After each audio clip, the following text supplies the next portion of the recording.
ಶ್ರೀ ಕ್ಷೇತ್ರ ಧರ್ಮಸ್ಥಳ ಯೋಗ ಮತ್ತು ನೈತಿಕ ಶಿಕ್ಷಣ ಯೋಜನೆ ಹಾಗೂ ಶಾಂತಿವನ ಟ್ರಸ್ಟ್ ಇದರ ವತಿಯಿಂದ 18ನೇ ರಾಜ್ಯ ಮಟ್ಟದ ಅಂಚೆ ಕುಂಚ ಸ್ಪರ್ಧೆಯ ವಿಜೇತರಿಗೆ ಪುರಸ್ಕಾರ ಸಮಾರಂಭವು ಧರ್ಮಸ್ಥಳದ ಮಹೋತ್ಸವ ಸಭಾಭವನದಲ್ಲಿ ನಡೆಯಿತು.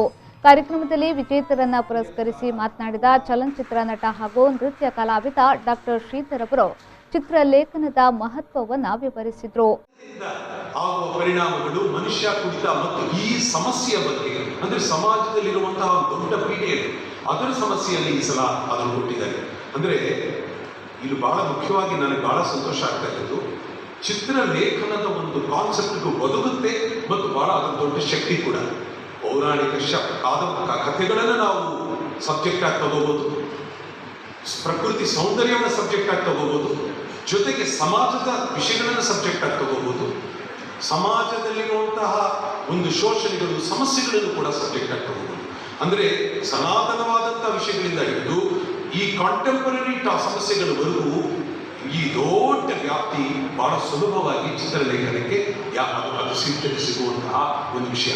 ಅದನ್ನ ಅವರು ಆ ಪ್ರತಿ ಸಲ ಕೂಡ ಆ ವಿಷಯಗಳನ್ನು ಕೊಡ್ತಾ ಇದ್ದಾರೆ. ಈ ಮಕ್ಕಳಲ್ಲಿ ವಿಶೇಷವಾಗಿ ಅದರ ಒಂದು ಪ್ರಜ್ಞೆಯನ್ನು ಬೆಳೆಸ್ತಾ ಇದ್ದಾರೆ.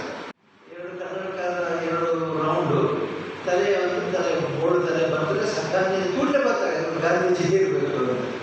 ಹೀಗೆ ಕನಿಷ್ಠ ಗೆರೆಯಲ್ಲಿ ಬರುವಂಥ ಅಭ್ಯಾಸ. ಹಾಗಾಗಿ ಇವತ್ತು ನೀವೆಲ್ಲರೂ ಕೂಡ ಅನೇಕ ರೀತಿ ವೈವಿಧ್ಯಮಯವಾದಂಥ ಅಭಿರುಚಿಯನ್ನು ಬೆಳೆಸ್ಕೊಳ್ಳಿ, ಒಬ್ಬರಿಗೊಬ್ಬರು ಅನುಕರಣೆ ಮಾಡಬೇಡಿ. ಅವರು ಹೇಳಿದ ಹಾಗೆ ನಿಮ್ಮಲ್ಲಿ ಸ್ವಾಭಾವಿಕವಾಗಿ ಬರ್ತಕ್ಕಂಥ ಪ್ರತಿಭೆಗಳನ್ನು ರೂಢಿಸಿಕೊಳ್ಳಿ, ಬೆಳೆಸಿಕೊಳ್ಳಿ. ಅದಕ್ಕೆ ಈ ಕಲಾ ಸ್ಪರ್ಧೆ ನಿಮಗೆ ಸ್ಫೂರ್ತಿಯಾಗಲಿ. ಯಾಕಂದರೆ ಈಗಾಗಲೇ 2,23,000 ಮಂದಿಯಲ್ಲಿ ಭಾಗವಹಿಸಿದ್ದಾರೆ. ಎಲ್ಲರಿಗೂ ಬಹುಮಾನ ಬರೋದಿಲ್ಲ, ಆದರೆ ಎಲ್ಲರೂ ಪ್ರಯತ್ನ ಪಟ್ಟಿದ್ದಾರೆ ಖಂಡಿತ.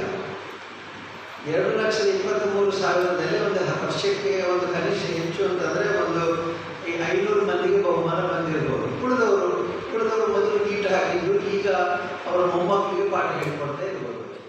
ಕಾರ್ಯಕ್ರಮದಲ್ಲಿ ಧರ್ಮಸ್ಥಳದ ಧರ್ಮಾಧಿಕಾರಿ ಡಾಕ್ಟರ್ ಡಿ ವೀರೇಂದ್ರ ಹೆಗಡೆ, ಶ್ರೀಮತಿ ಹೇಮಾವತಿ ಹೆಗಡೆ, ಹರ್ಷೇಂದ್ರ ಕುಮಾರ್ ಹಾಗೂ ಮತ್ತಿತರರು ಉಪಸ್ಥಿತರಿದ್ದರು.